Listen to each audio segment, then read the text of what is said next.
Good morning, everybody. It's a Friday morning in Sydney, Australia, and I have a fantastic topic I'm going to talk to you about today, and it is to grow or not to grow.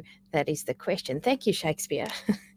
uh, so, as many of you know, I wrote a book called Grow Me, and it was all about growth that needs to happen because that's the foundation of higher performing teams, leadership, personal lives that are fruitful and engaging, better relationships with others, and maybe just a peaceful, more effective relationship with ourselves.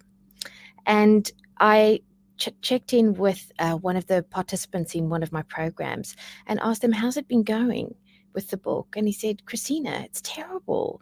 I said, what's terrible? He said, who wants to look inside? Boom. There we go. That's a great start for our topic today. Who wants to look inside? See, I used to believe that if I could educate myself with models, theories, research, white papers, practices, and understand that better, it would mean that I would be more credible and that I would be an expert. And I would be an expert in my skills and my area of expertise. Does that mean that I am growing?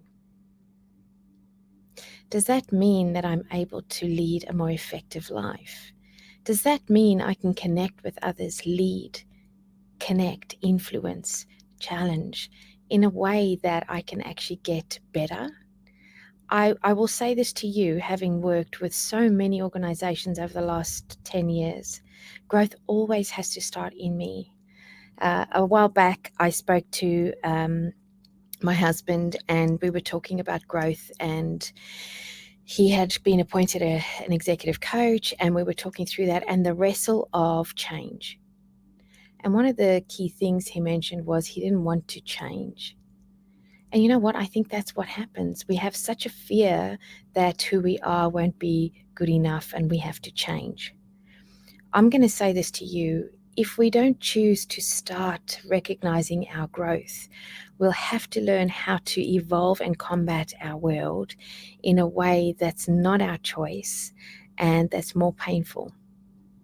So I'm preparing for Lunch and Learn that I'm running with a client this week, and we are talking about growth, and I was reminded of all the things I needed to grow through this week, and it wasn't easy.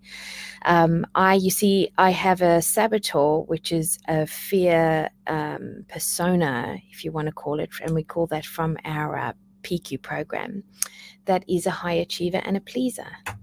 And so the pleaser was struggling this week as I was going through growth, and I needed to really accept something and work with it. And so I'm going to share, I've got a few dot points I'm going to share with you about growth, and I would like to leave this with you as a thought.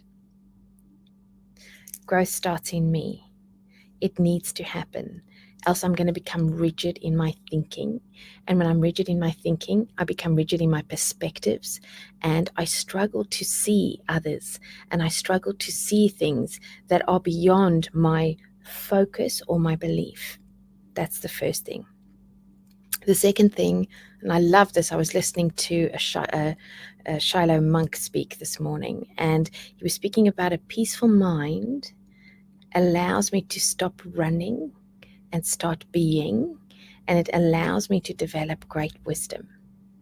See, I'm not going to get a peaceful mind if I don't start working in my growth and in my thinking and in how I'm seeing my world.